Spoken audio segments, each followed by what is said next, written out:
Bismillahirrahmanirrahim. Assalamualaikum warahmatullahi wabarakatuh.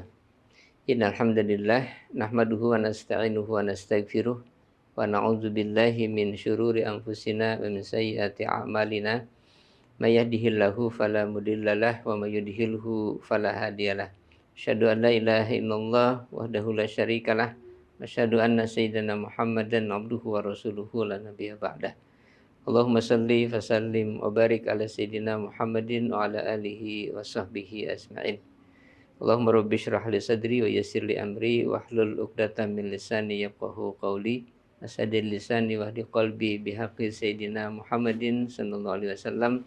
Rabbi zidna ilman warzuqna fahma. Subhanaka la ilma lana illa ma 'allamtana innaka antal alimul hakim. Wala haula wala quwata illa billahil aliyyil azim.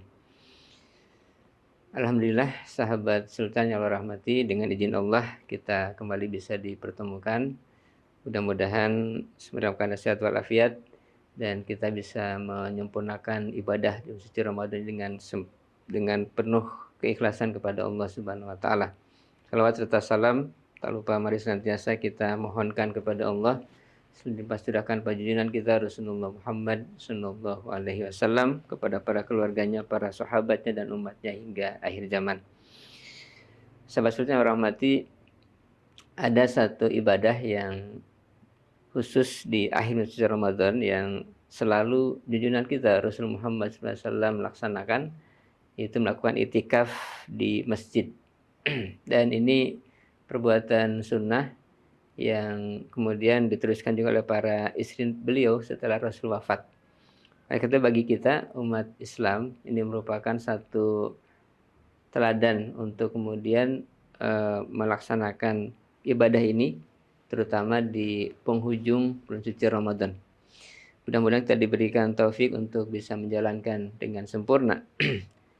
Hanya satu pertanyaan, apakah kemudian boleh kita melakukan itikaf tidak di masjid tapi di musola?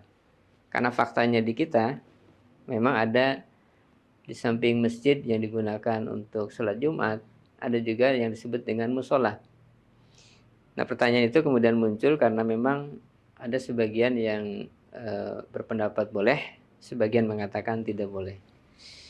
Nah, sahabat saudara, di dalam kitab fikih yang Fakir pegang ini, kitab At-Taqrir Sadidah, disebutkan di antara syarat itikaf yang 6 itu terkait dengan tempat, dikatakan ayyakuna fi masjidin khalisin al-masjidiyah, bahwa itikaf itu dilakukan di masjid yang memang murni masjidnya digunakan atau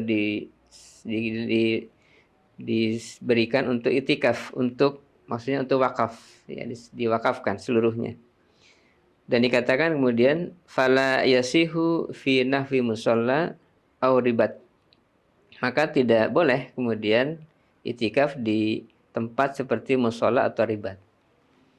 Hanya musalla di sini sebetulnya adalah merujuk kepada satu tempat yang memang tempat itu tidak disiapkan untuk melakukan sholat 5 waktu, ya. Misalnya kalau ada lapangan atau mungkin aula di perkantoran yang kemudian di hari Jumat digunakan untuk sholat Jumat, nah itu sebenarnya dikatakan musola. Atau kita mungkin sholat Idul Fitri, ya nanti ada yang dilakukan di lapangan. Nah, lapangan di situ dikatakan itu musola, tempat sholat. Dan tidak ada istilah sholat tahiyatul masjid di tempat seperti itu, di aula maupun di lapangan yang digunakan untuk sholat Jumat maupun sholat Idul Fitri misalnya. Tetapi fakta musola di kita sebetulnya itu berbeda dengan istilah musola yang disebutkan di dalam kitab fikih seperti ini. Itu musola yang di kita sebenarnya istilah yang digunakan merujuk kepada tempat yang bukan digunakan untuk sholat Jumat. Jadi di luar dari masjid jami sebetulnya. Sehingga sebetulnya musola yang ada di kita secara fakta itu dikatakan, ya memang dikatakan masjid juga sebetulnya. Hanya istilah kita menjadi musola karena untuk membedakan dengan masjid yang digunakan untuk sholat Jumat.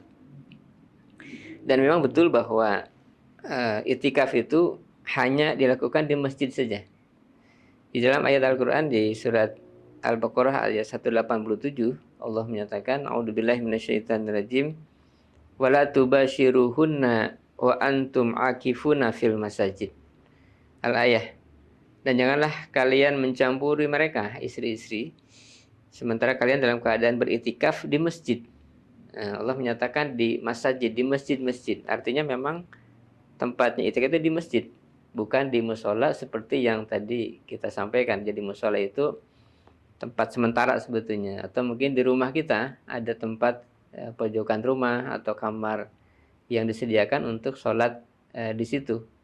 Mungkin sholat untuk ibu-ibu ya, untuk anak-anak perempuan gitu yang mereka tidak berjamaah di masjid, maka mereka sholat di musola yang disediakan di rumah kita. Nah, itulah musola yang sebenarnya tidak boleh kita itikaf di musola seperti itu. Tapi kalau musola seperti di kita sebetulnya yang sebetulnya kalau istilah benarnya adalah masjid, yang itu bukan masjid jami, maka secara hukum fikih sebetulnya boleh kita beritikaf di tempat seperti itu karena sebetulnya dia adalah masjid.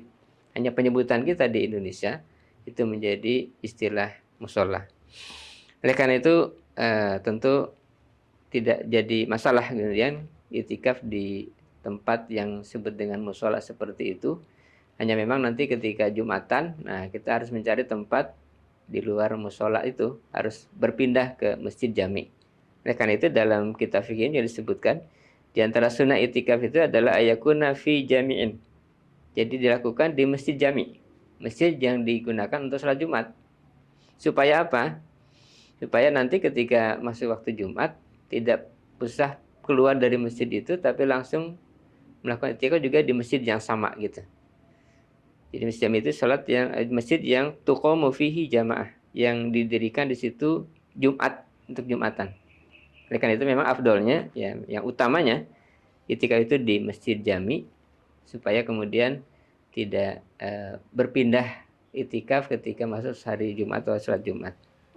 Jika ala kulihal itikaf di musola yang digunakan untuk sholat 5 waktu berjamaah seperti yang ada di kita sebetulnya adalah juga masjid dan boleh digunakan untuk tempat itikaf. Mudah-mudahan kita diberikan kemampuan Allah Subhanahu wa taala untuk bisa menjalankan sunnah Rasul di akhir bulan Ramadan ini dengan cara melakukan itikaf baik itu di masjid jami maupun di luar masjid jami yang kita sebut dengan musola seperti itu. Demikian wallahu alam walakum. Assalamualaikum warahmatullahi wabarakatuh.